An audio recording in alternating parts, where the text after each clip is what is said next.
Good afternoon, everyone. Can you hear me clearly?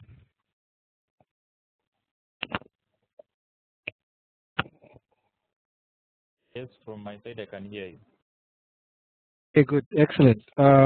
Welcome to the IPv6 webinar, the first webinar for 2013. My name is Kevin Chege. I work for the Internet Society, and I'd like to welcome you all to this first webinar of 2013. I'm joined by Hisham Ibrahim of AFRINIC and Christian Jacknet of Orange Telecom, and we'll kick this first webinar. Please, if you need to communicate, you can use the chat, which should be at the bottom right, and I will see in case you're having audio problems or any other problems, I can look at it and see if it's something we can address. So on the screen right now, you should all be seeing the agenda for today's webinar. So the IPv6 webinars are something that started last year, so we'd like to give a brief refresher and the background on the webinars for those who may not be familiar with webinars, and I'll do that for 10 minutes, and then I'll hand over to Christian. Christian works for France Orange Telecom, which is one of the larger ISPs in the world, and they have presence in Africa, and he'll give us some information about IPv6, basically just a refresher on IPv6, a mixture of both the technical and non-technical part. And then AFRINIC, we have Hisham Ibrahim from AFRINIC. He'll take us through AFRINIC's current activities in IPv6, and he'll also give us some background on AFRINIC for those who've not heard of AFRINIC before. And then I'll take you through the activities that ISOC is doing around IPv6 this year, and then we'll finally finish with a draft presentation of the topics we'd like to discuss in the subsequent webinars that we are planning for the rest of the year. And we'd like to hear from you on which topics you would like to hear on based on what we have, and also your comments on if you're happy with what we have right now. So without wasting more time, let me give a bit of background on the webinars. So the webinars are an online web conference to discuss IPv6, and the idea is to advocate for IPv6 and to educate people to move on to IPv6 in Africa. And we mainly target network operators. These are people like network engineers and network administrators in all types of networks, whether large or small. And the idea is to encourage them and to educate them on how to move to IPv6. So each webinar we discuss one IPv6 related topic, and what happened last year is for each topic we invited an expert who was either from Africa or not from Africa to share their experience and their knowledge on the IPv6 topic. Now, the webinars are a collaboration between AFRINIC and France Telecom. You'll hear more about them from the representatives in the room, and also the Internet Society. And as I mentioned, the idea is mainly target network operators, but if you are interested in learning about IPv6, this webinar is also for you. So the format of the webinars is what you're seeing right now. We use Cisco WebEx so it's an online tool, and all you need is a PC, a tablet, or a phone, and an internet connection, of course. For those who have dialed in, I hope the audio quality is clear. You may not see the slides, of course, but we will look to sharing those after the webinar, which will tell you how you can get them. The webinars are 1.5 hours long, and usually WebEx, the WebEx software usually takes some time to load. So we usually advise our participants to log in 10 to 15 minutes earlier. So in the email announcements, which you usually do on the AFRINIC mailing list, or the AFROG mailing list, you will probably see a webinar starting at 12:30 GMT or like 12:45 GMT. But the idea is to get you to log in early so that you're able to get all the plugins and download everything you need, because sometimes the WebEx software changes and it takes a bit of time if there's a change for you to download all the new plugins. All webinars are recorded and they take place at 1 p.m. GMT, which is now. Last year we had the idea of doing one every month, and we were doing them, I think, on the last Friday of the month. We will communicate if that will still be the case. That will also be based on the feedback we get today in terms of the topics. If there are very many topics that need to be addressed, then we may look at increasing the number of webinars. So a summary of last year's webinars. Last year we had 5 webinars. The first one was on the 21st of March. It was in English and we had 64 attendees. The second one was on the 30th of April. We had 56. The third one was in French. It was on the 4th of June. Fourth one was on the 9th of July. It was in English. And the final one was in French on the 15th of October. And we had a combined total of 230 participants in our you can download last year's webinars,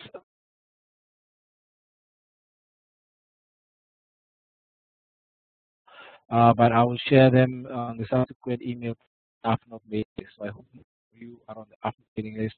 But given the URL where you can get all of last year's webinars.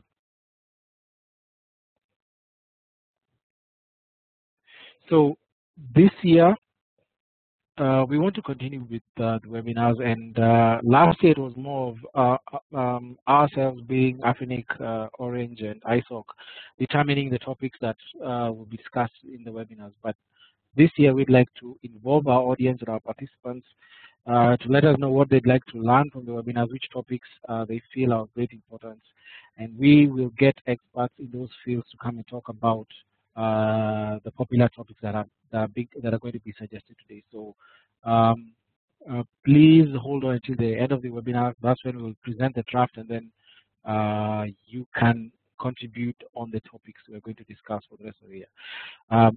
That slide talks about the partners. We have AFRINIC. AFRINIC are the regional registry in Africa, and they provide us with IP addresses in Africa. We have France Telecom, which is a large ISP operator in several African countries, and they provide us with a lot of case studies of how they've put in IPv6 in their networks. And then there's ISOC, where I work, and we are trying to push standards and provide leadership in various IT-related fields. And our main goal is to keep the internet free and open for people to use as a learning and communication tool. And on those URLs, you can read more about the partners, so feel free to read more about them.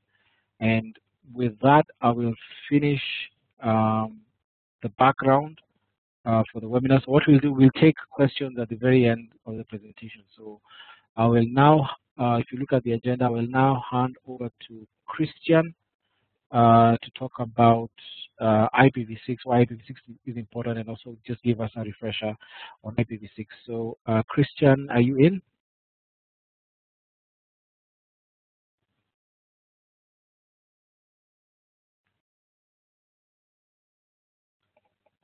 Hello, Christian, are you there? Yes, Kevin, I'm here. Can you hear me? Oh, yes, I can hear you. Should I pass the presenter to you?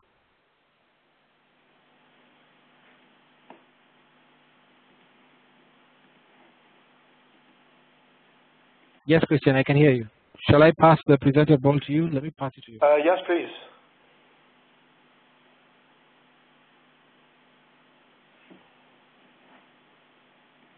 Thank you. So, good afternoon, everyone, and thank you, Kevin, for giving me the opportunity to make a very brief presentation on the importance of IPv6. Just a few words about me. I indeed work for France Telecom Orange, where I'm heading the group-wise IPv6 program, which has been launched back in 2008. And this is an initiative which aims at defining the group's IPv6 strategy, and also to accompany our different group affiliates, especially our colleagues from Africa on one side and from Europe on the other side, to enforce this strategy through the organization of what we call country-specific IPv6 project. So the presentation itself is basically divided into two parts. The first one is a quick reminder about the current situation as we see it as a service provider. And the second part will primarily focus on a very brief technical reminder about the IPv6 protocol on one side and the family of techniques which can be used to progressively deploy IPv6 capabilities into your networking and service infrastructures. And at the end of the presentation, I will share with you the very first lessons that we learned through our operational experience since we started to provide IPv6 connectivity services in some of our country affiliates back in 2010. So basically, the major driver for introducing IPv6 or networking and service infrastructure as far as France Telecom is concerned remains the global IPv4 address depletion. I'm sure you're already familiar with that kind of chart which is presented on the left-hand side of the slide.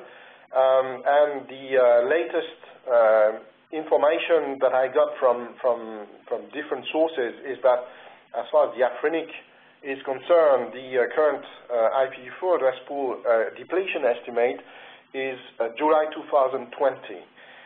So I'd like to very much insist on the fact that this is not because the AFRINIC is likely to be the last regional internet registry to be in a situation where it will not be able to provide additional IPv4 address blocks anymore, that you should not consider the introduction of IPv6 capabilities into your networks and service infrastructures as soon as possible. This is something I will further elaborate in a couple of slides, but the sooner you introduce IPv6 in your networking and service infrastructures, the better it will be, not only for you, let's say from a financial standpoint, but also for your customers. So obviously for us as France Telecom, and this is especially true in Europe where we are currently facing the reality of the global IPv4 address depletion, this remains the key driver.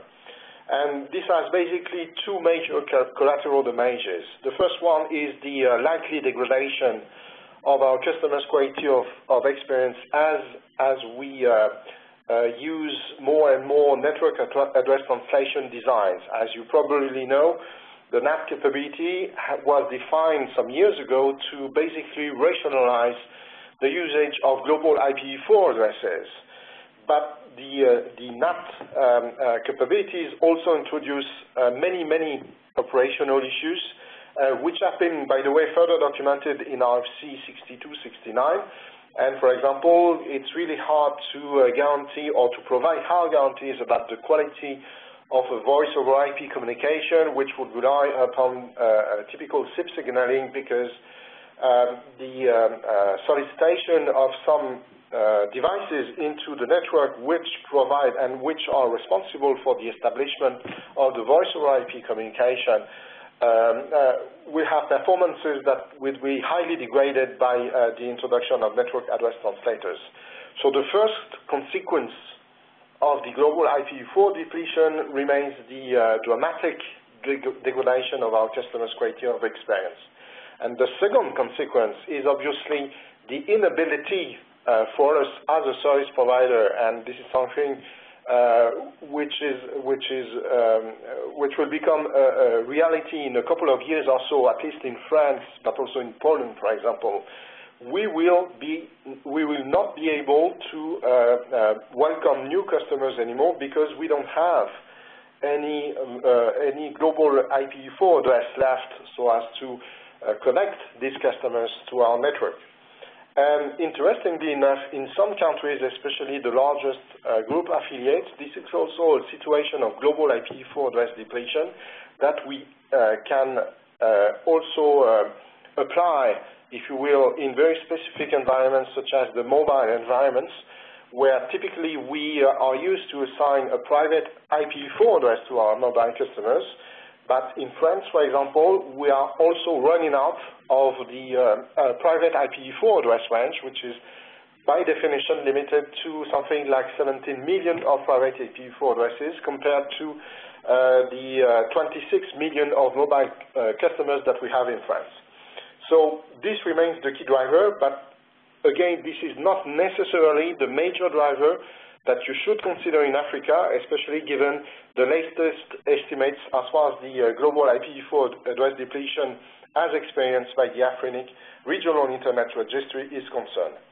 And as a matter of fact, there are also other very attractive arguments which should invite you to introduce IPv6 capabilities into your service portfolio.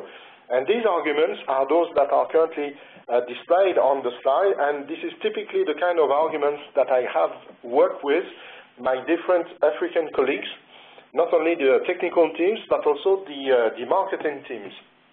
The number one argument besides the global IPv4 address depletion for introducing IPv6 capabilities is the ability to anticipate the global internet evolution. And I think this is especially true right now, because as you probably know, the Asian Pacific region was the first region in the world to run out of global IPv4 addresses, and as a consequence, we can see more and more IPv6 only reachable contents which are nurturing, which are developing in this region of the world. And for example, if you take the Chinese community, and I'm pretty sure that there are important Chinese communities in some of your countries. These people use a very popular chat software which is called QQ, so that they can discuss live with their relatives, for example, and this QQ software happens to be supported over IPv6. So the idea of making sure that some of these customers, including the Chinese customers who may be your customers, to make sure that these customers will be able to organize or to launch a chat with their relatives who have stayed in China, for example, is a typical example of your ability to anticipate the global internet evolution. I would say that a complementary argument to this major argument is for you the ability to consolidate your technical leadership, not only by promoting the usage of IPv6 as much as possible for your new customers, be they residential customers or corporate customers, be they fixed customers or mobile customers, but this is also the ability for you to guarantee that you will be able to sustain your business growth, because IPv6 remains the federative layer and can be seen as sometimes a catalyst for business development. And I think this is of tremendous importance, especially for your corporate customers.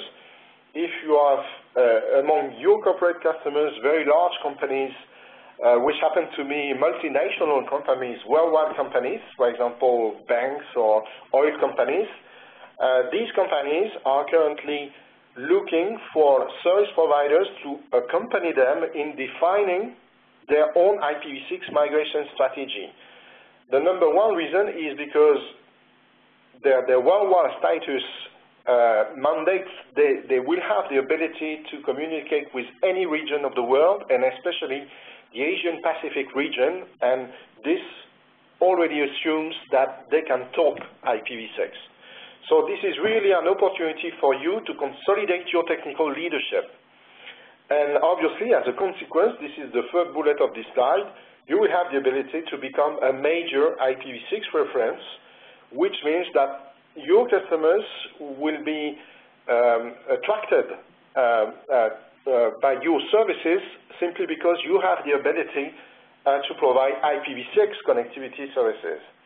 And I can tell you that since 2010, when we started a collaboration with Sonatel in Senegal, which is one of our affiliates, experience has shown that there are many, many customers, not only the corporate customers in Senegal, but also the residential customers who were very much interested by being provisioned an IPv6 connectivity service. As a matter of fact, the IPv6 VPN service offering has been commercially available in Sonatel in Senegal for the past 2 years, and it's really successful. It's primarily used by the Senegalese academics, like the University of Dakar, which uses an IPv6 video conferencing service to discuss with the University of Saint-Louis of Senegal.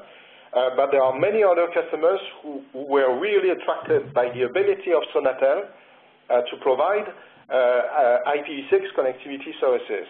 And the Senegal example has been followed since then by numerous other examples within the France Telecom Orange Group. This includes Orange Kenya, Orange Uganda, Mauritius Telecom, Morocco, Meditel in Morocco, Orange Tunisia, etc. So it's really important for you to consider the ability to use IPv6 as a cornerstone for your business development, regardless of the current global IPv4 address depletion estimates So from a service provider perspective, the situation is quite simple. We do not have global IPv4 addresses anymore. The only solution to this problem is the introduction of IPv6, the only durable solution. And yet, we have two problems. So the first problem is the global IPv4 address depletion. The second problem, which is not a major problem in Africa right now, but it's something we have to deal with in Europe, but also in America and also in Asia, the ability to make sure that our new customers will be able to still access any content that is available on the internet, not only IPv6 content, but also the IPv4 content, even though these new customers will not be assigned a global IPv4 address anymore. So to address this problem, we define it as the IPv4 service continuity problem, and one of the major technical challenges that we have to deal with. I will not insist on this part of the issues for now. I will simply focus on the IPv6 header. So regarding the IPv6 reminder, just a few words to remind you that this is something which has been standardized in the mid-90s. It's quite an old story from a technical standpoint. The major characteristic is obviously the almost unlimited addressing space, because we are moving from IPv4 addresses which are encoded over 32 bits to IPv6 addresses which are encoded over 128 bits, which gives you the technical ability to assign no less than 5 by 10 to the power of 28 IPv6 addresses per person living on Earth. So it's quite huge. Obviously, there are also very interesting properties of the IPv6 protocol, one being a dramatically simplified header, which improves the time it takes for a router to make a forwarding decision. This was one of the very basic features that address one of the requirements that have been documented by the IAB in the early 90s. And the other interesting features is the plug-and-play approach of IPv6, because once you activate an IPv6 stack on your terminal, once you connect this terminal to your Ethernet segment, you're already ready to go on the internet without anything specific to do in terms of configuration. So this is what we call, for example, the SLAC mechanism, which is the stateless address auto-configuration mechanism, which is really an attractive property of IPv6, especially in specific services such as the machine-to-machine communication services.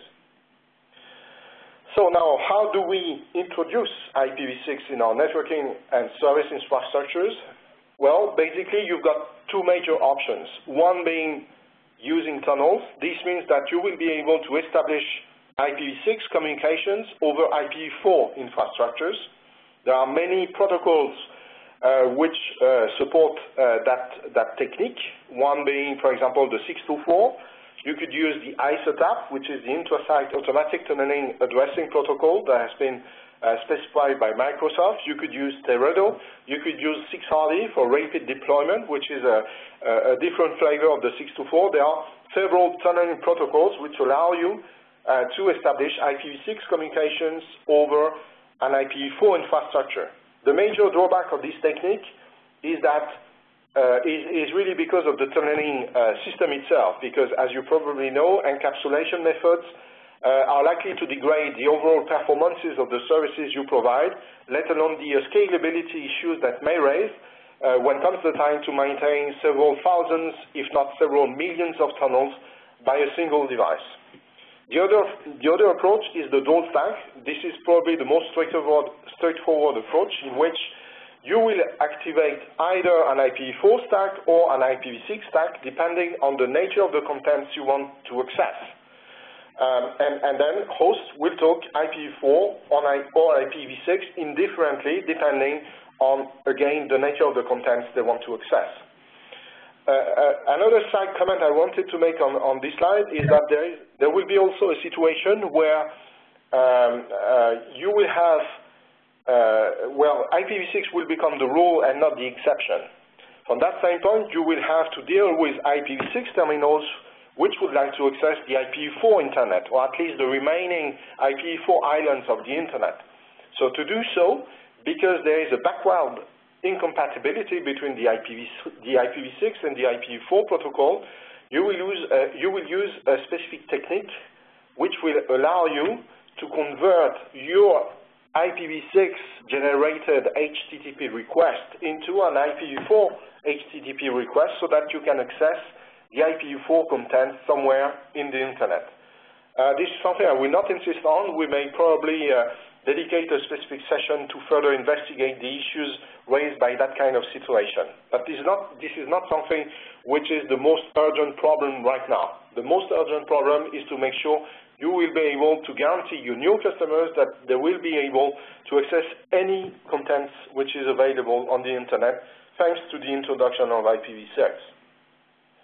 So very briefly, the next 3 slides are a 30,000 feet overview of the different techniques. Whenever you use a tunneling technique, which is, again, meant to establish IPv6 communications over an IPv4 infrastructures, you will use a typical encapsulation scheme, which will consist in encapsulating the IPv6 packets into IPv4 packets. And whenever you use that kind of encapsulation scheme, the ability to uniquely recognize that the contents of the IPv4 packet happens to be an IPv6 packet is denoted as the protocol identifier number 41, which explicitly indicates that the contents is IPv6. Each and every tunnel technique which is currently available relies upon that kind of encapsulation scheme, which obviously will facilitate you the design of your filtering policies to accurately recognize that some of the IPv4 traffic happens to be IPv6 traffic encapsulated into IPv4 packets. Regarding dual stack, so like I said before, this is the most straightforward option. You will solicit either an IPv4 stack or an IPv6 stack, depending on the nature of your application, depending on the nature of the contents you want to retrieve. And obviously, there are some known issues which are related to IPv4 with IPv6 interoperation, hence this notion of accessing the IPv4 internet from an IPv6 terminal, and the related translation techniques which will allow you to convert IPv6 packets into IPv4 packets. But again, I will not further insist on that. This is something which is really summarized into this slide. So on the left-hand side, you will assume IPv6 only terminals. There are not so many terminals today. Basically, the likely situation associated to that kind of terminal technology is twofold. One is the deployment of machine-to-machine communication services based upon the use of sensor networks, because the sensor technology is quite well known for the very hard constraints in terms of CPU as well as battery usage. And this assumes the ability to only support one IP stack, a single IP stack, and preferably this will be an IPv6 stack, given the nature of the services to be deployed and supported by wireless sensor networks. So this is a typical example of what could be an IPv6 only terminal. And the other example is the dramatic growth of the mobile data. Whenever you use your smartphone to access the internet, you will generate quite a large amount of data. And the idea is to benefit from the IPv6 protocol to, again, access any part of the internet, including the IPv4 contents which are still available on the internet. So to do so, we are using a translation technique which we call NAT64, which is typically associated with a domain name service, which is the DNS64, so that you can access not only the IPv6 internet, natively without soliciting any specific address translation technique, and also the IPv4 Internet, which in that case would assume the usage of the NAT64 technique. So this is one of the last slides, which gives you an idea of what we are currently doing within France Telecom affiliates. The key word of our IPv6 strategy is dual stack. This means that each and every component of each and every services that we provide will be dual stack enabled. This means that we are introducing an additional IPv6 stack to the existing service components that we provide. In this slide, I have mostly focused on the fixed environment, where for our fixed customers, there will be provision with a dual stack CPE router, which will have the ability to process IPv4 and IPv6 traffic indifferently without any specific performance degradation, depending, again, on the nature of the content that our customers want to access. We will be relying upon the version 6 of the Dynamic Host Configuration Protocol to dynamically assign an IPv6 prefix to the CPE which is installed in our customer premises. This will be typically a /56, and for some of our corporate customers, we may also assign a /48 prefix. And as for the IPv6 terminals which are connected to the CPE, they will automatically form their IPv6 addresses, which will be assigned to their LAN interface, the Ethernet interface, by means of one of the features of the Internet Control Message Protocol version 6, which we call the router solicitation, router advertisement exchange, which will provide the IPv6 terminals with all the network information that they need, not only the prefix that has been assigned to the CPE, but also the default route, possibly the MTU information, the maximum transfer unit, so that they can enjoy the IPv6 Internet as rapidly as the blink of an eye. It's really the plug-and-play approach, which makes also the IPv6 protocol an attractive protocol for the Internet of the future. So to conclude, like I said before, actually we've been providing an IPv6 peering service since 2002, which means that we provide the full IPv6 routing to some of our customers, mostly the academic customers in France since 2002. And since then, we have opened the IPv6 VPN service in May 2009, and we are progressively opening IPv6 connectivity services in different countries, mostly European countries, but also African countries now. Experience has shown that the forthcoming transition period, which is likely to last a couple of decades, if not more, is probably where the major technical challenges reside. And these technical challenges are mostly related to the IPv4 service continuity issue that I was referring to in the introduction of my presentation. Regretfully enough, there are still vendors, especially CE vendors, but not only the CE vendors, STB vendors, and more generally the customer electronics devices community, which are not IPv6 minded yet. And I think that this kind of webinar is clearly an opportunity to consolidate our requirements so as to accelerate the definition and the development of IPv6 features in all these terminal technologies. We also encourage the communities of application developers to think IPv6 from day one, so that the applications that they develop can not only be used over an IPv4 stack, but also an IPv6 stack indifferently. And obviously, this is especially important in the world of mobile services, so that our mobile customers, whatever the technology of the smartphone that they will be using, will be able to enjoy not only the IPv4 Internet, but also the IPv6 Internet. And last but not least, operational experience is really key to fully understand and acquire the appropriate level of expertise as far as IPv6 is concerned. This is why I would definitely suggest you to think about the organization of pilot deployments, and to think also about a very solid IPv6 communication strategy, because evangelization of IPv6 is really key so as to further accelerate the massive adoption of IPv6. And this concludes my presentation, so thank you. So Kevin? Thank you very much.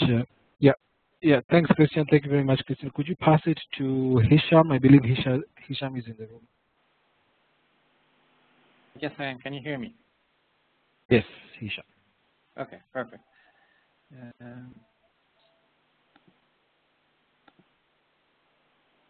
Okay, so my name is Hisham Ibrahim. For those of you that do not know me, I am AFRINIC's IPv6 Program Manager. I've had this title for a little under 3 years now. And I will walk you quickly through some of the IPv6 development that we're seeing in the region. So first of all, this is the statistics of IPv6 allocation in Africa. So as Kevin mentioned, we are the regional internet registry that allocates IPv4, IPv6, and ASN numbers to the African countries. And as you can see from the chart, up till 2009, there wasn't really that high IPv6 consumption in Africa. However, starting 2010, you can see the growth that was there. 2011, the year that IPv4 globally depleted, and so on. You can see the trends going up, and which indicates that more and more African organizations are now more aware of IPv6 and its importance in their networks, even though AFRINIC still has some IPv4 addresses to give out for a couple of years. And they're actually working on getting their space, getting their training, and trying to get it up. The next slide shows allocation by country. So you can see South Africa, for example, is leading in terms of IPv4 allocation. Again, these are allocations. This does not represent necessarily being globally seen. This just means that South African or these countries have requested /32s or /48s from AFRINIC and have them under their name now. So as you can see, that South Africa has like 25% of the allocated IPv6 space in Africa, followed by Kenya, Nigeria, Tanzania, and you can see the rest of the countries afterwards. This chart, however, will show the ASNs that are globally visible over IPv6. So step one, like I said, was getting your space from AFRINIC. And that space is, if you are, sorry, please rotate my slides. Are my slides inverted? No, they're okay. Okay. We can see them okay, yeah. Okay.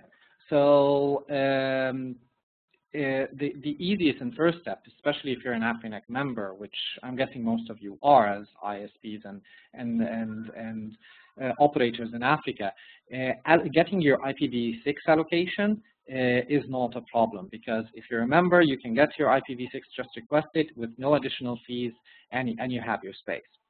So that's step one.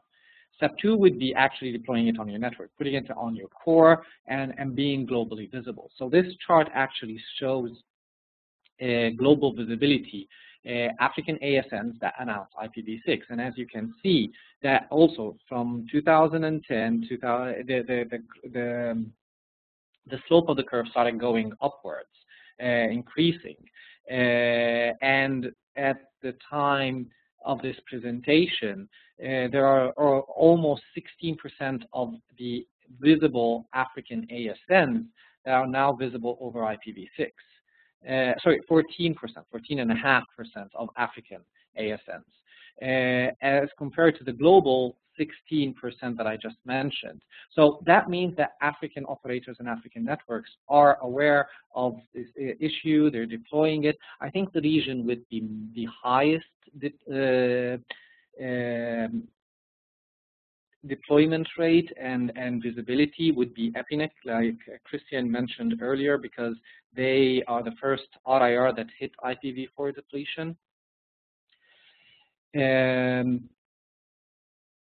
I'm sorry, I keep on getting messages that the slides are inverted. Kevin? They seem okay to me. You're on slide number 5, correct? Yes. They look Actually, okay to from my me. side, I can see them there inverted. Really? Okay. Hisham, could you pass it back to me, the presenter? Let me see if I can invert it again. Okay, just 1 second. Yeah. I pass it back. Okay. Okay, are they okay for everyone, or are they still inverted?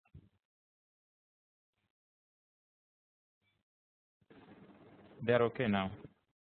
Okay, okay. So Hisham, let me just walk the slides. I think something's changed with the WebEx. Let me just walk the slides. No problem. Okay, so like I was saying, so in the AFRINIC region was the first RIR that hit final/8, and this is why they have probably they have the highest deployment rate, which is now around 20% of their ASNs visible globally. But also, like I was just mentioning, in the AFRINIC case, we're around 14.5%. So we are keeping up with the global trends. Do not listen to other people that are saying it's too early for Africa. We are still too behind. It is not. We are keeping up with the global trends. Kevin, next slide, please. So this is a map that was given to me courtesy from Hurricane Electric here, which shows the African interconnection over IPv6. So of course, Africa is interconnected over IPv4. We have different networks in different countries doing cross-border interconnection. But when you look at IPv6 only, you will get what you see here, which is basically, even though a lot of countries are doing IPv6, we're still talking to each other through Europe, which was kind of the issue that we had with IPv4 a couple of years ago. So this is something that also needs to be in mind with operators. It's good to have your upstream provider that gives you IPv6 and you communicate with them. If you have a tunnel, if you have native, that is great. But you also need to start looking into cross-border interconnection, talking to your neighboring countries, and appealing at the exchange point so that you can talk to the operators in the same country as well. Or else you'll end up with more latency as your packets have to go through Europe and then go back down, the whole tramboning issue. And people will associate that latency with IPv6, which really isn't the case. The case is just that we're not working on interconnecting as well. We're not planning it just the way that we should be. Next slide, please, Kevin.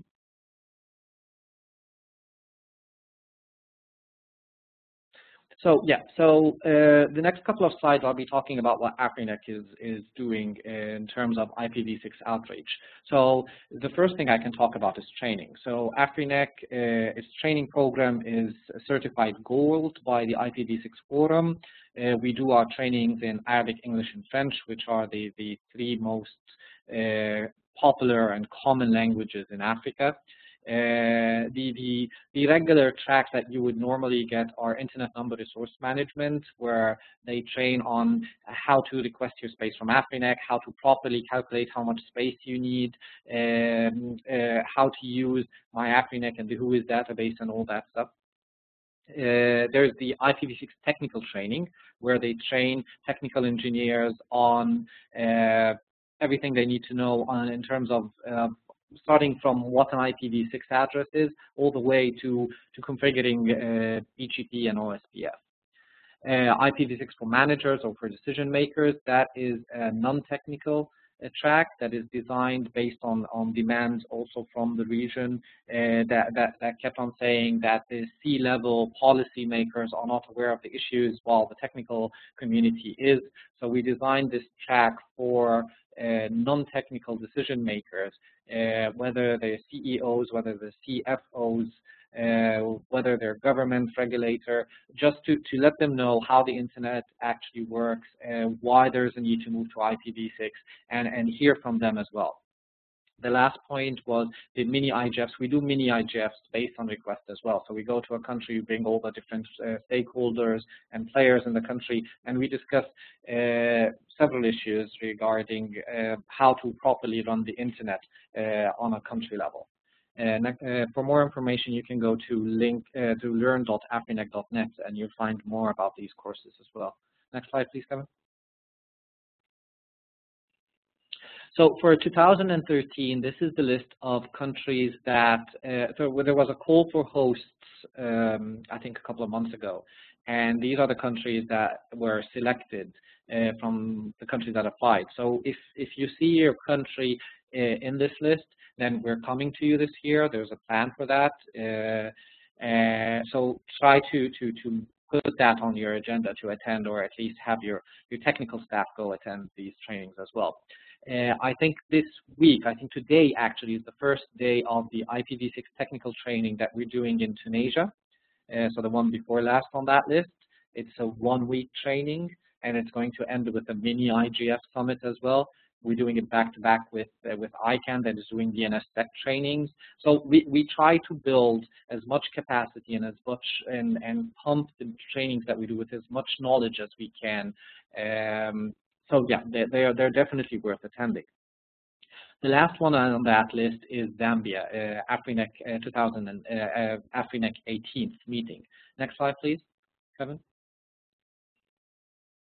So yes, so for this meeting, which we're branding now the Africa Internet Summit, which will be from the 9th to the 21st of June in Lusaka, Zambia, we have 4 tracks now that we will be doing at this venue, at this meeting. The first one will be the Internet Number Resources, which is a full day, like I said, which will be going over how to manage IP resources, AFRINIC Whois database and all that. That's a full day training. There will be an IPv6 planning training, which will talk about IPv6 subnetting and how to create an IPv6 address plan. That will be a half-day training. There's also the IPv6 strategy and planning.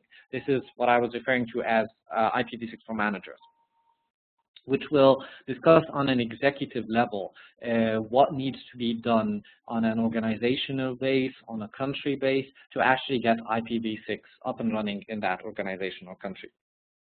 The last training, which is a newly dedicated training. We used to do this as part of the IPv6 training, but we're doing it as a dedicated training, which is IPv6 transition mechanisms. Christian mentioned some of them briefly during his presentation. This will be a half day discussing how to best choose the best transition technique that will work for you based on, because there's no one-size-fits-all scenario. You need to actually consider what you have in your network and build based on that. So we have a half-day training for that as well. Next slide, please. So yes, please, you're all invited to come to the meeting. The IPv6 program, which I'm honored to run, we actually work very closely with the different stakeholders. We work closely with governments and regulators to come up with national IPv6 roadmaps. We worked with a bunch of different governments on this. We worked with the government of Mauritius. We worked with the government of Tanzania. We worked with the government of Kenya. Either they would have documents that they would send to us for review, or we would actually meet up with them and discuss and give them ideas. There are a bunch of other countries. South Africa, we've done stuff with the task force that there was there. There's a lot of countries that we work with very closely in order to get IPv6 up and running on a national level. ISPs, of course, we do a lot of capacity building, as you can see. We do a lot of training, these webinars. We try to reach them as much as possible. Corporate executives with the IPv6 for managers or decision makers, civil society, and if you mail IPv6 at afrinic.net, that mail comes to me. So if you have any issue, whether it's getting your allocation, whether deployment, whether anything regarding IPv6, if you mail this email, this comes directly to me. And we also have the IPv6 Discuss mailing list. If you subscribe to it, a lot of these issues are being discussed on that list. Next slide, please. The task force. So last year on the IPv6 Discuss mailing list, we had a discussion about coming up with a community task force. where people would come and discuss some of the topics which would lead some of the African initiatives. AFRINIC volunteered last year to run the secretariat, which we did. We've done a bunch of different things in collaboration with some of the partners that we work with. One of them is the webinar, of course. We do with ISOC, we do an Africa Operators Day that will be there during the AFRINIC meetings. There's a bunch of different initiatives that we're doing with the task force. We need more people on the ground to do more stuff, but we are trying to do as much as we can. Next slide, please. The webinars, you all know about the webinars because you're here. So, but yeah, this is one of the real nice projects that we worked with in collaboration. AFRINIC, of course, France Telecom and Internet Society, which I think is one of the nicest things that we came up with last year. We had the webinars that Kevin went over, and the easiest thing about it is you don't need to travel to do these. You can either be at home, you can be at work. All you need to do is 90 minutes of your day to listen to these topics, which I think is a really good thing, and we're getting a lot of good feedback from them. Next slide. Tinga Tinga. Tinga Tinga is a tunnel broker project that AFRINIC also worked on. The basic idea is, you all more or less know what a tunnel broker is. If your ISP doesn't provide you with IPv6, but you want to try to test IPv6 and see if you deployed it right and you can reach the IPv6 world, what AFRINIC does is we have up to now 2 nodes, one in South Africa, one in Kenya, that would act as a tunnel broker for you. AFRINIC doesn't run a transit network, so again, connectivity isn't really guaranteed. We have a bunch of operators in these countries that donate bandwidth and donate equipment to this project, so that people, especially organizations that do not have upstream providers that give them IPv6, can test for a while their IPv6 connectivity. We're currently looking into getting more nodes deployed, especially in West Africa. So if you're interested, please ping me, because we are interested in getting closer. Because with a tunnel broker being in Europe or being in Asia Pacific, the problem about that latency that I discussed about all the packets having to go through Europe and coming back makes people just assume that IPv6 will be slower and isn't ready yet, while the reality is, because your provider is so far away, that your packets keep on tromboning all the time. So yeah, this is one of the projects that we have a number of subscribers to in South Africa and Kenya now. Next slide. Yeah, that is it. I'd just like to invite you again to the Africa Internet Summit, which will be the workshops. So again, Africa Internet Summit is basically the AFNOG meeting back-to-back with the AFRINIC meeting, back-to-back with AFRIN, with a bunch of different AFOps meetings that will take place with workshops, with tutorials. So this is a place that if you can actually come attend this meeting, this will be a really good meeting. And if you're not, then we will have dial-in capabilities, but this is a meeting that you should mark on your calendar. And that is all for me. Thank you very much. Thank you very much, Hisham. Hisham and Christian will be on the webinar at the end of the webinar. So if you have any questions, you can ask them then. We'll just finish with the agenda and then open it up to questions. Okay, so I will move on and present about the ISOC activities, some of the activities ISOC is doing around IPv6 in Africa. You've heard what AFRINIC is doing, so I'll just go through what ISOC is doing now. A few people said the slides were inverted, but I believe everyone can see them okay now. This is a new version of WebEx, and they may have changed a few things around, so I'll look into this later, and all the slides will be available by tomorrow. We'll email them on the AFNOG list and on the AFRINIC mailing list as well, I think. So just an introduction on ISOC for those who have not heard about ISOC before. We are a cause-driven organization governed by Board of Trustees, and the main work we do is to ensure the internet continues to grow and evolve as a platform for innovation, development, and social progress for the people around the world. And we want to keep a good platform that empowers people to share ideas and serves their education needs and their communication needs and so on. We have over 55,000 members across the world, and in each country we try to have what's called a chapter. Chapter is more of like a small part of ISOC that is pushing the ISOC agenda in the country, and there could be a chapter in your country. If you want more information, go to internetsociety.org. You can look for your country and see if your country has a chapter. We also work and believe in open standards, and work with several various organizations that push that. Most of you may have heard of IETF, IAB, and IRTF.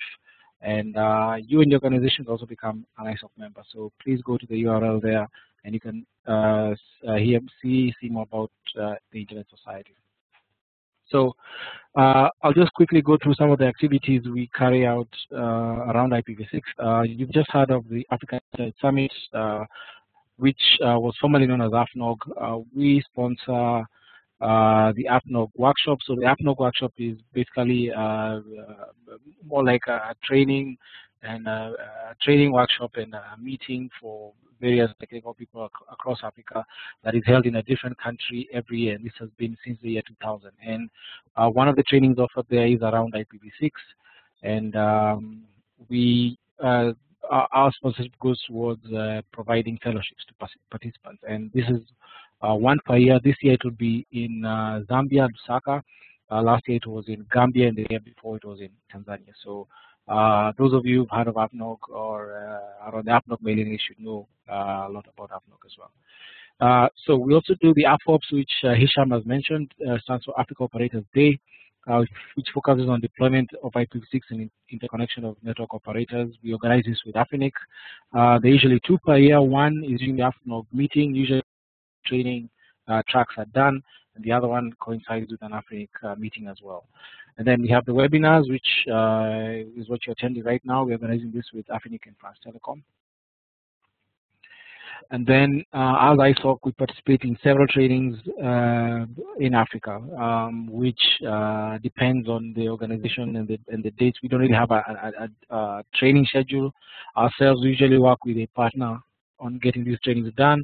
And an example is we did a training last week, 2 weeks ago in Uganda for the National Research Education Networks.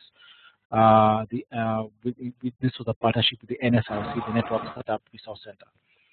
We also do several workshops and forums around IPv6. This usually are under our CCTLD program. We have a CCTLD and DNSSEC program catering for CCTLDs. So you can go and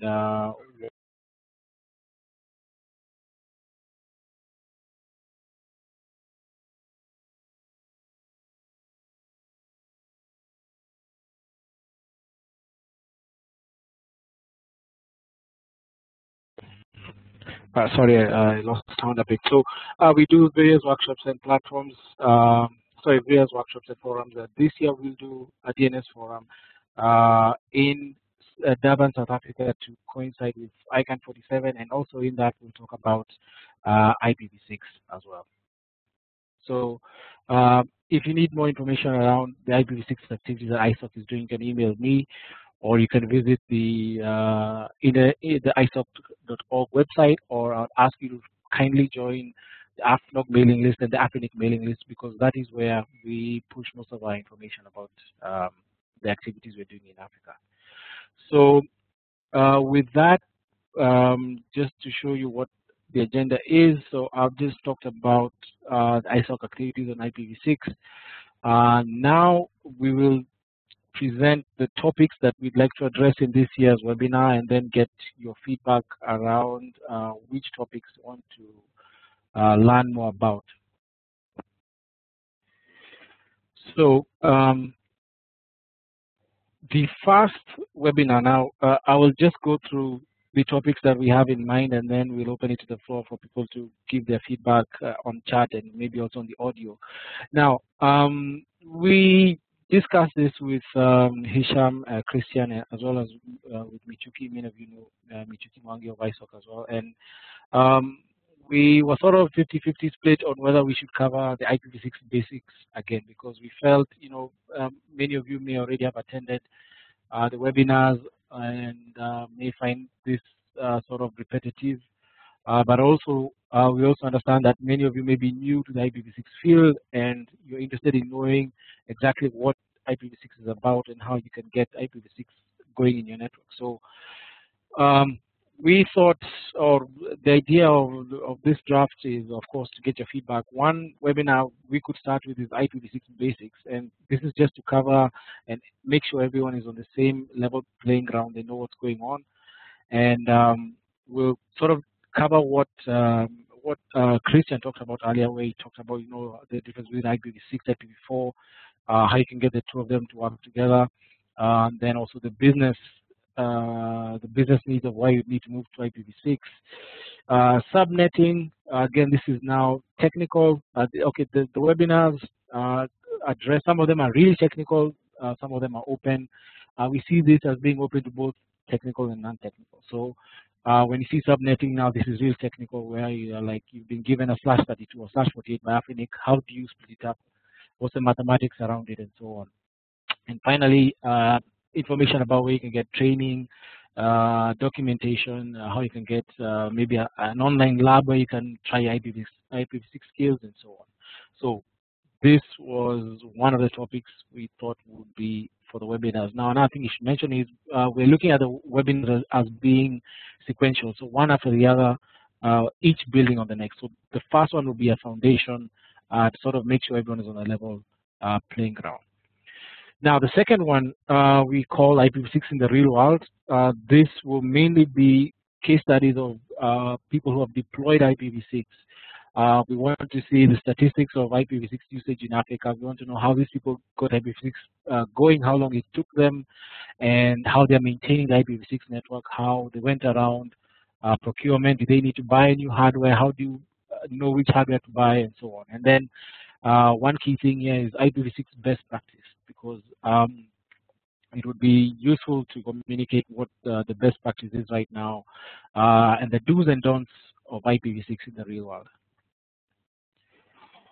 The third webinar would discuss migration plans. The intention is to educate the audience on how to plan and migrate to IPv6. This is mainly intended for a technical audience. These are people who actually run networks. And here we'll talk about how to obtain IPv6 addresses, how do you apply. The only way, if you're in Africa, the only way you can get an IPv6 address is through AFRINIC. So what do you need to be a member, and how do you get the address, and so on. How do you do dual stack once you get your IPv6 addresses? How do you subnet? How do you do a numbering plan? How do you plan for a gradual migration? And what are the best practices around this? What are the big operators doing? How did they get it done? And so on. Fourth topic would be IPv6 admin tools. This is just to inform the audience on the tools that can help them run their network. Now, IPv6 space is huge. Okay, it's really big. We're talking billions and billions of IP addresses. So how do you manage your network? How do you do the DNS with your network? Can you do like automatic DNS where once you activate a host, it automatically gets a host name? How do you keep track of all the IPv6 records you're assigning? Those of you who are running IPv6 will know you have two options in terms of automatic configuration. You can do the DHCP, where you have DHCP version 6, and then you can do also the router advertisements. So what exactly are those and how do they work? And there are several other tools. There's NetDot. We'll talk about bind and other DNS and so on. The final topic will be security and IPv6. The intention here is to advise the audience how to maintain and secure IPv6 networks. The intended audience here is technical, so we're going to talk about security and IPv6, what you need to know, what you need to look out for. We want to hear case studies from technical staff, how they maintain their network. Again, do's and don'ts, the best practices. What are the big operators doing out there? How do you manage your /32 space? How do you manage your /48 space? And so on. So with that, that is the end of the topics we wanted to, the draft topics we wanted to present to you. Now, we would like to hear, probably we can start with this first webinar here, and I'm taking notes as to the feedback which we'll get from the audience. So what do people feel about covering a webinar, just a single webinar, talking about IPv6 basics? So this is more like introduction to IPv6. So is this something that the people in the audience feel would be useful, or is it now probably getting probably something that you people already know about, or you can get information about this elsewhere? So I'll open this to the floor. You can raise your hand. If you click on, there should be a, is it? Yeah, I think if you next to your unmute, you should see a hand you can raise. So I'll open it to the floor, or you can also just chat, and I'll also see it. So please provide feedback for the first webinar, IPv6 basics.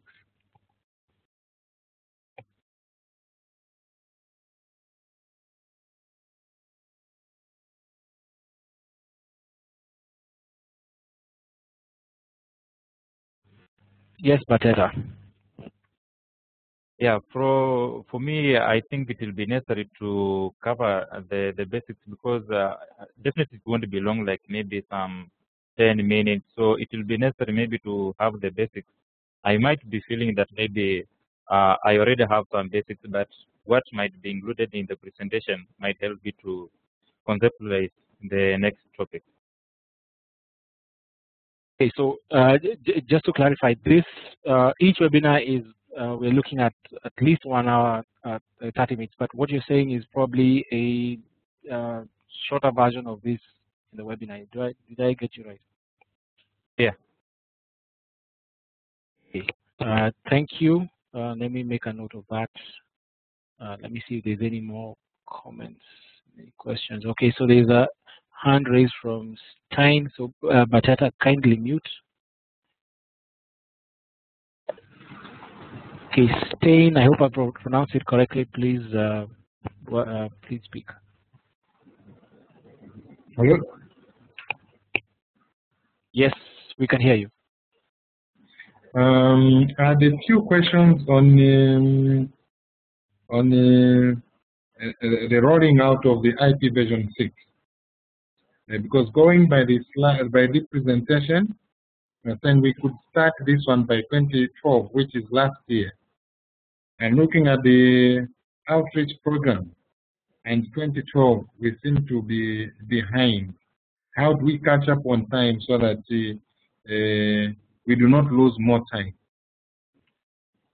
Okay, are you talking about Hisham's presentation, AFRINIC's presentation, or both? That is Sham and the other one before Sham. Oh, okay. So we'll take those questions at the end. First, we are talking about the webinar topics for the rest of the year. So I'm taking feedback on the other topics people would like to hear about. So it was open for people to say, you know, would you like a webinar specifically talking about IPv6 basics? Then once we're done with that, we'll talk about other questions. But I see Hisham has answered on chat. So let me look for someone else. Just look at the chat. Hisham has given a response. Okay. Okay, Patrick. I see a hand raised, but I don't see a microphone on mute. I'm not sure you have your audio test. Please go to. Hello, who's speaking? This is Patrick. Hello.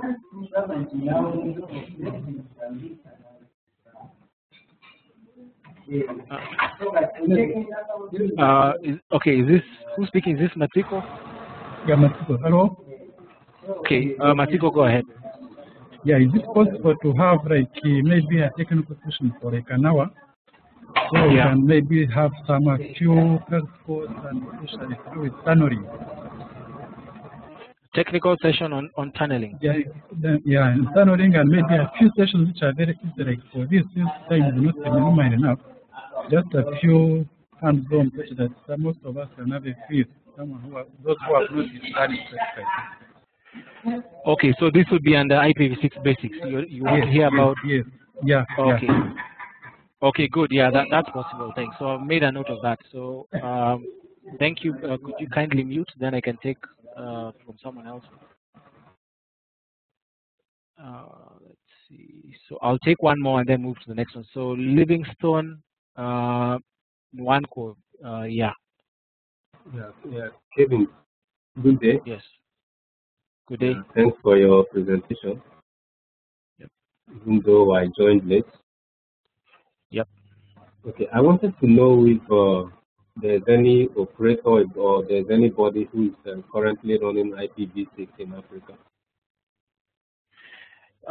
The short answer is yes. Several operators in Africa are deploying IPv6, but right now we're taking feedback on the topics for the future webinar that we're covering. So I will hold your question until after we finish this session. So we're taking feedback on the webinar topics that we've just presented. So I'll hold your question for now, but I've made a note of it. Yeah. Kevin, if you'd allow me, Hisham. So yes. Let me just quickly answer maybe the one common issue about this, and maybe give an intro to the webinars as well, okay. topics. So there are some operators that are deploying IPv6 in Africa at different levels. Christian mentioned, for example, Sunatel in Senegal. He also mentioned other France Telecom affiliates in Kenya, South Africa, in Kenya and Uganda. There are a number of operators in South Africa and Egypt. So all over Africa, you'll find operators doing IPv6 at different levels. I actually wrote down a question here, and I'd like to get feedback from you. And I think that will tie back into Kevin's webinar topics. So in your opinion, based on your experience, what is the biggest hurdle or problem in deploying IPv6 in your country or organization or your operator? Is it because, number one, IPv6 security issues? Are you afraid that IPv6 is less secure than IPv4? Are you not? Is that a concern to you technically? Number two, is it lack of parity and vendor equipment, stuff that you can do over IPv4 that you cannot do over IPv6 with your vendor equipment? Is that one of the reasons? Is it lack of IPv6 support on management tools? Do you have like a management tool that manages your entire organization and it doesn't do IPv6? Is that one of the things? Is it because you deploy software that you use in your organization? Sorry, that should be a 4, not a 3. Do you deploy software that uses IPv4 only and that cannot run over IPv6, or is there something else? We would like to hear from you, because based on that, we can probably design webinars that will help. Okay, thanks for your reply. I've noted down your questions, which you've also asked, and then I'll gather the answers and give you.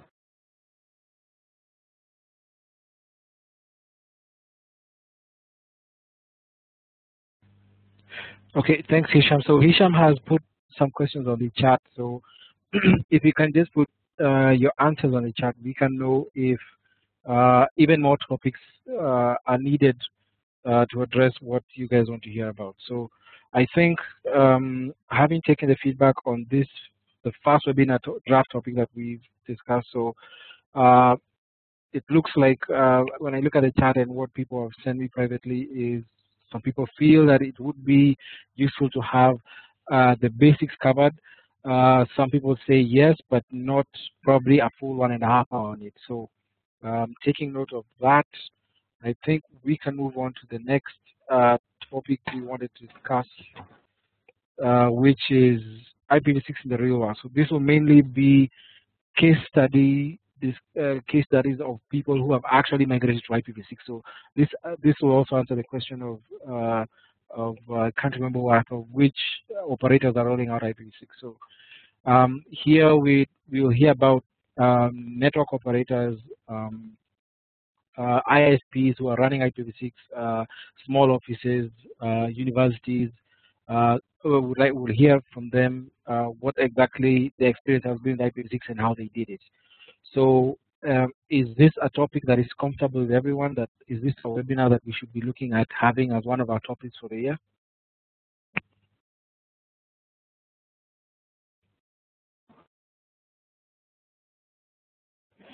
You can also put just a +1 on chat in case you want to add. Yes, there's a question by Fungai. Will the case studies be specific in African context? Yes. Most, I'll say most, if not all, are Africa specific. If we get a really good case study of an operator who's outside Africa, we will also share that with you. But the idea is we want to hear from the African operators on what they have done. So yes, mostly African.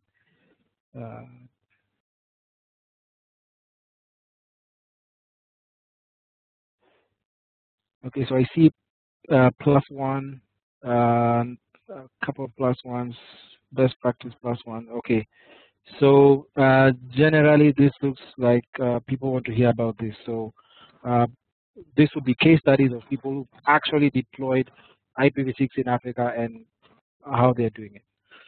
Okay, good, excellent, thank you. So I'll move on to draft topic 3 for webinar 3. This is IPv6 migration plans. The idea here is to educate audience how they can plan and migrate to IPv6.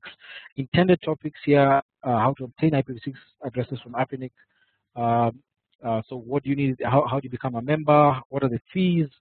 How do you update your records once you get IPv6 and so on? Subnetting an IPv6 numbering plan. So you have this huge IPv6 address space. How do you subnet it? How do you go about identifying which machine will get which address? And then we'll talk about migration plans and best practices around this. So what do people feel about this topic? Compatibility. I can hear someone. I'm not sure who's talking. Is that Livingstone? Livingstone, do you have a question or a comment?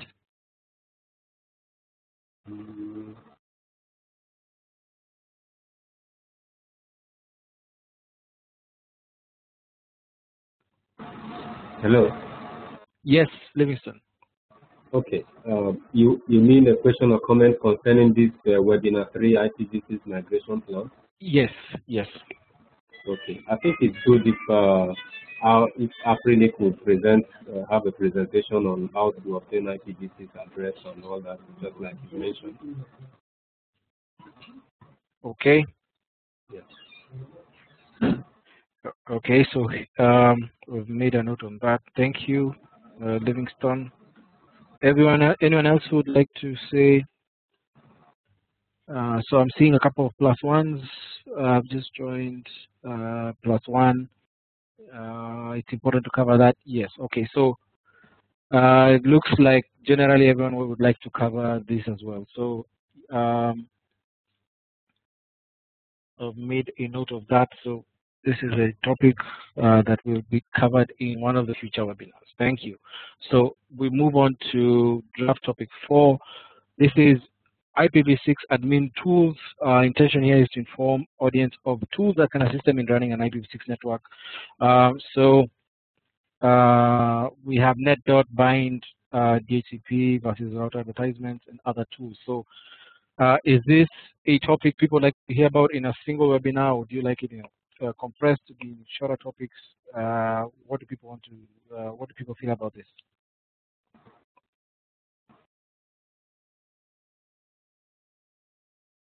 So I'm taking any information on chat. If I see a +1 about this, or if is there anyone who would like to talk about? Is there anyone who has anything to say?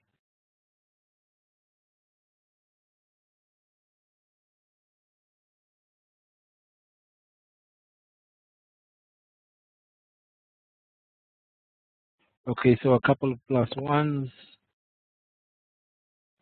So there's +1. Is there a possibility of an online demo? Abibu, we can look into that. So is the crucial topic should be independent? Yes, this will be an independent topic.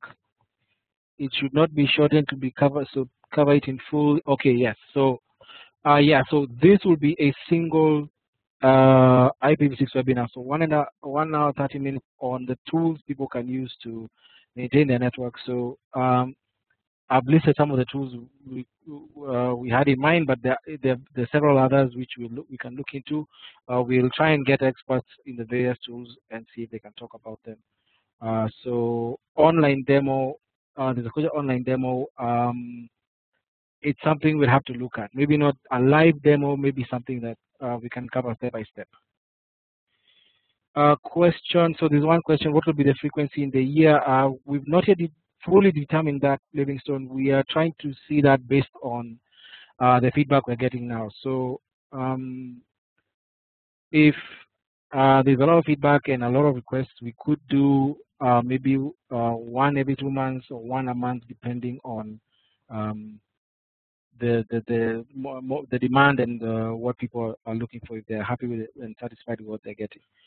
So I'll put a green on this, so people would like to hear about this as well. So final topic is security and IPv6. So idea is to advise the audience on securing IPv6 network and maintaining it. So, and also the best practices. So is this a topic people feel is something you'd like to hear about? So I have a +1. Let me see if there's anyone who has a hand raised.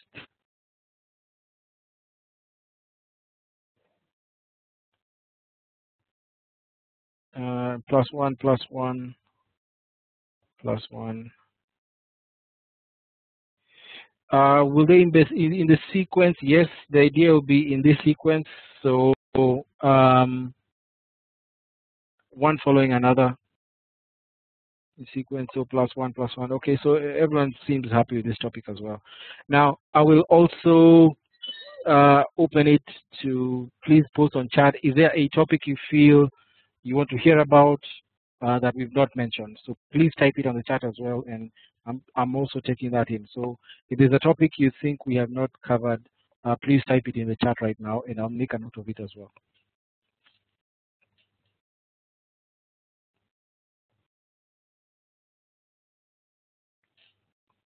Yes, yes, specifically IPv6.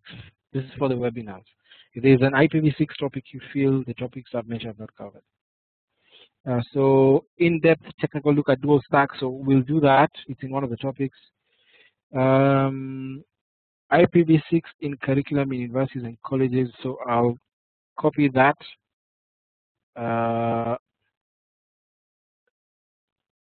me copy that as well. Okay, curriculum in universities and colleges. So that's more of training or covering. So VLANs in IPv6. Justify business case for IPv6. Okay, so yeah, please continue posting on the chat. I will make a note of all of them, and then we'll discuss them with Hisham and Christian, and then send communication on the mailing list.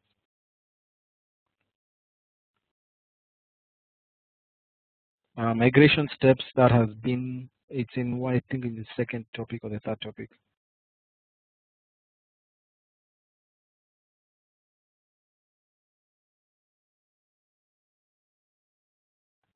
Okay, so keep posting that, and we'll take note. Now I'll open it to general questions. Do you have questions for Christian or Hisham from their presentations? If you do, please put your hand up or post it on the chat.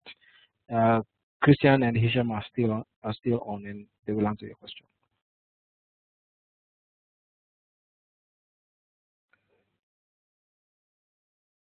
Okay, Hisham, maybe you want to talk. So Hisham, could you just repeat the question? Let me mute mine, and then you can talk.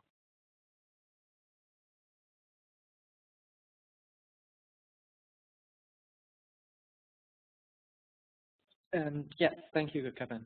So I reposted the question that I asked. I just want to get a feel from the people on the webinar. So the question basically was, based on your experience, what would be the biggest hurdle for IPv6 deployment?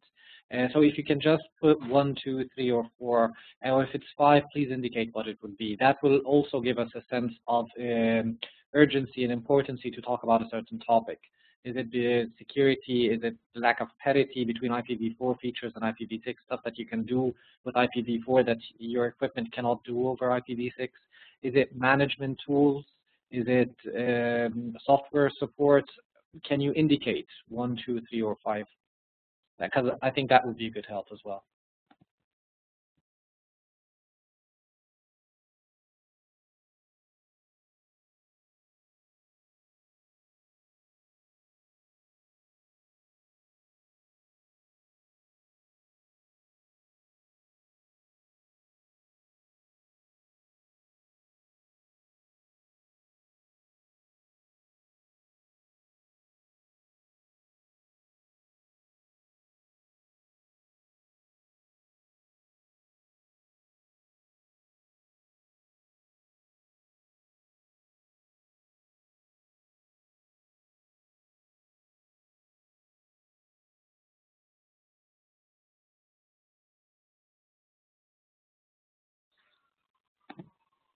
So I see that there was one indication, lack of real IPv6 knowledge. Do you mean like case studies? Do you mean real experience? Can you indicate more?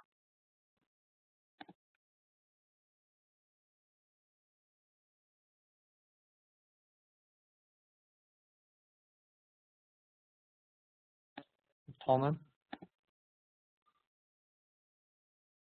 Inexperience. Okay. Are there any other topics that you'd feel, as Kevin was mentioning?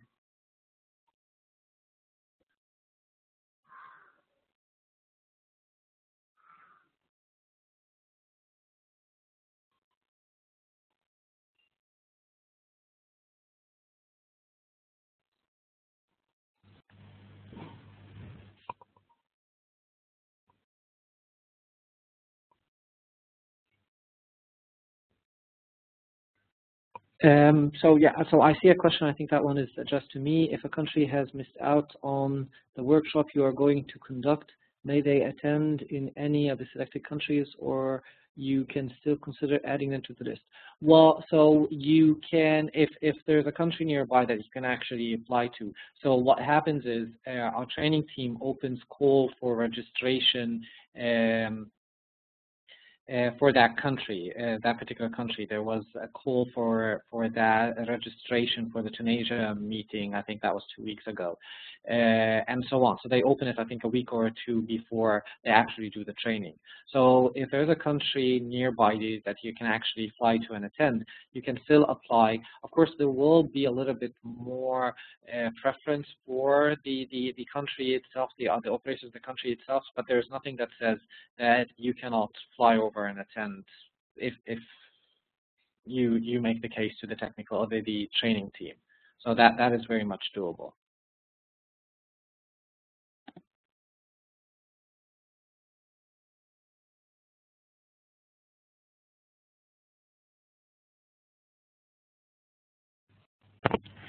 Okay. Are there any general questions?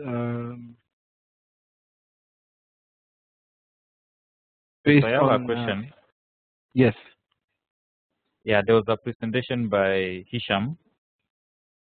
Looking at the graph, was it the second or the third? There was a drop between 2011 and 2012. Was there a feedback to show why the drop was there? Yes, that one.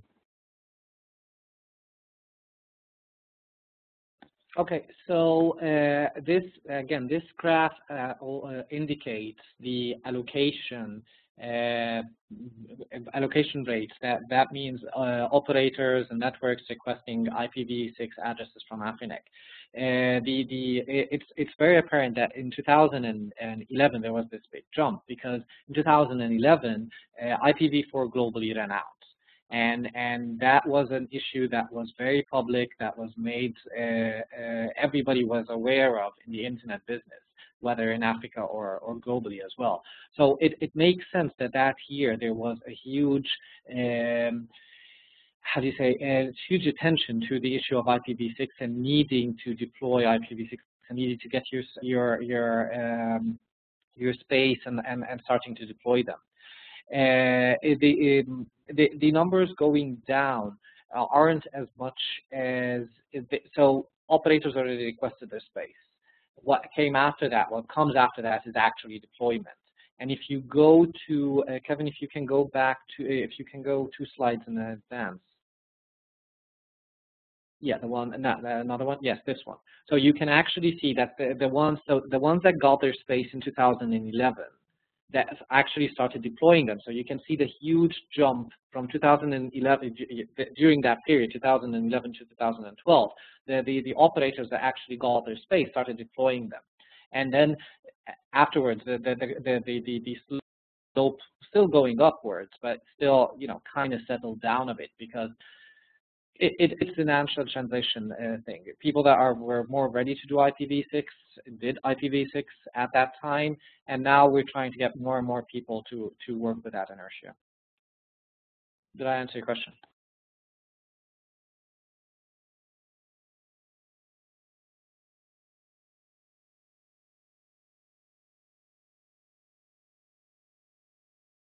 Yeah.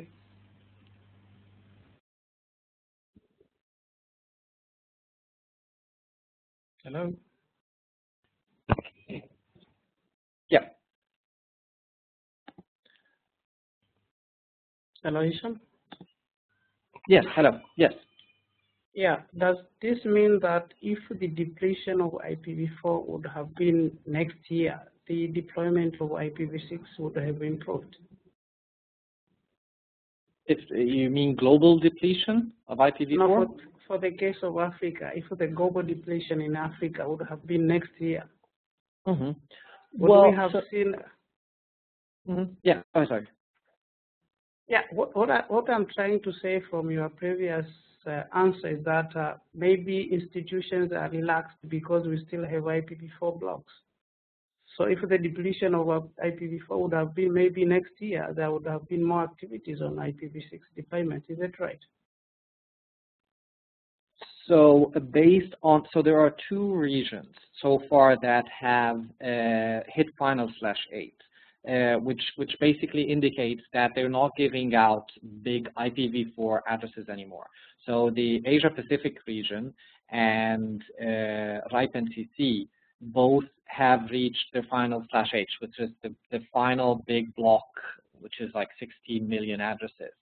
And each RIR has a policy in its region that says when you reach that final block, you're not going to give out big blocks of IPv4 addresses out of it. You're going to just allocate smaller blocks. So which is more or less like the RIR hitting depletion, because if you're a new operator and you want a big block, you cannot get it. So what we've seen from these 2 regions is, yes, there has always been a gold rush situation when people understand that these resources have become more and more scarce. They want more and more of it. The thing is that in those regions, a lot of what helped them was there was a lot of already mature networks there. So during the transition, was painful to some. They had to throw away a lot of their stuff. But for others, it wasn't really that big a deal because they had enough, let's say, money, they had enough demand, they had enough technology that they could actually cope with this. The situation in Africa is a little bit different. And if we take good advantage of it, we can actually prevent us from waking up one day and finding out that there's no IPv4 left. We still have time to do IPv4 and IPv6 together, to do dual stack. So in a way, yes, it's a blessing and a curse that we have this space. If we use it right, then we can actually go ahead with doing the IPv4 and IPv6 together, doing dual stack. And that way, you won't find yourself throwing away half your network overnight. You can phase out the IPv4 only stuff and use IPv4 and IPv6. This is if we use it right. If we don't use it right, then we will wait until we finally run out of IPv4 while everybody else is doing IPv6. And then we'll be complaining in a couple of years that we cannot talk to the rest of the world because they're using a technology that we do not know. So it's what we make out of it. It could be a blessing, it could be a curse. Okay.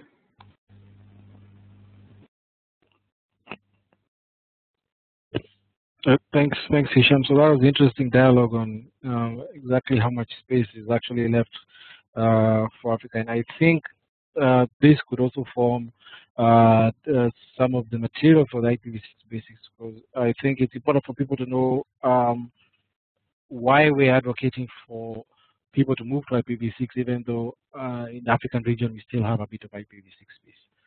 So are there any more questions to Hisham or to Christian or to me?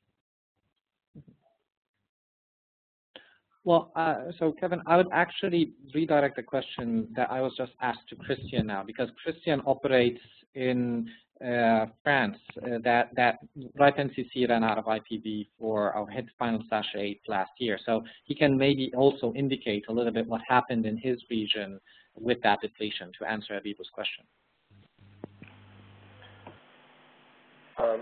This is Christian speaking. First of all, the situation can be very different from one European country to another. To give you an example, as far as France is concerned, we've been conducted field trials for the past 2 years, and yet, given our current IPv4 address resources, the French marketing has decided to not open the IPv6 connectivity service to our residential customers before 2016. The IPv6 backbone is ready. The CPE devices that we provide to our new customers are currently IPv6 activated by default. And as far as the mobile customers are concerned, we have recently launched the specific IPv6 APN so that people who can use some specific mobile terminals can enjoy the IPv6 internet. In France, again, this is not something which will be commercially available as far as Orange France is concerned, presumably not before 2016. On the other hand, another major affiliate in Europe is Poland. And Poland has just opened the IPv6 service simply because they had to. They don't have any global IPv4 address resources anymore, and as you probably know, the RIPE NCC now mandates a maximum allocation of 1,024 global IPv4 addresses, and that's it, which means this is /22, and this is conditioned by a clear commitment regarding the deployment of IPv6 capabilities. Now, as far as our experience is concerned, I would say that the major issue was related to the upgrade of the information system.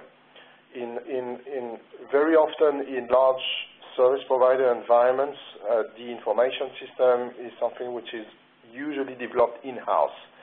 This means that the numerous IT applications that have been developed are unfortunately unable to support the IPv6 address format, for example. So even though this is something which could seem really straightforward for you, for us it has taken no less than 2 years full-time to make sure that our information system is ready to support IPv6 orders from the day a customer wants to access the internet service to the day the service itself is delivered. So information system should be upgraded first. And like I briefly said during my presentation, what is really typical with the current European situation is this notion of IPv4 service continuity. This is clearly an area where reside the most technical challenges, especially because you have to, again, guarantee your customers that they will still be able to access the IPv4 internet, even though they will not be assigned a global IPv4 address anymore. So today, the way we have decided to address this requirement relies upon a specific technique which we call carrier-grade NATs. And this is not something we will be deploying unless we have to, because this is clearly a technical nightmare, especially as far as the use of some applications are concerned. Because basically the principle consists outsourcing network address translators into our network. And then our new customers will be sharing a given global IPv4 address, typically according to two 2-to-1 or maximum 5-to-1 address sharing ratio, which means that 5 customers will have to share one global IPv4 address, or at best 2 customers will have to share one global IPv4 address. Admittedly, most of our customers who maintain contents in their homes, typically when you have to maintain a blog, for example, and these customers want to make sure that these contents can be accessed from the internet, then when you're deploying a CGN, this does not work anymore. So this is to give you a very rough idea of the kind of issues we have to deal with. Obviously, we have responses to that kind of issues by using some additional features that we will be deploying in our networks.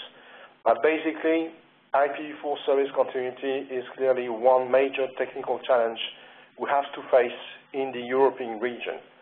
So the basic 2 issues are, number 1, the upgrade of the information system, and number 2, the IPv4 service continuity.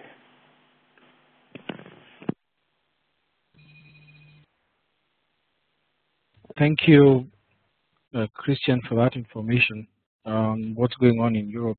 Are there any other questions? As I think about if there are any other questions, we have exceeded our time slightly, and we're interested in collecting feedback. I've put on the webinar screen there the URL that you can fill so that we can get feedback on what you felt about the webinar. And I'll ask.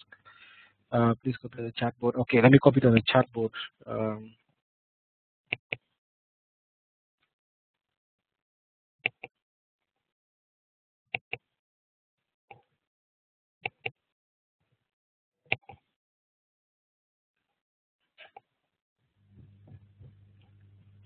Okay, even Hisham has posted it. So kindly fill the survey. We're interested in getting your feedback on the webinar. I will do a final question on if there any one final round of questions. If there are any questions for Hisham or Christian.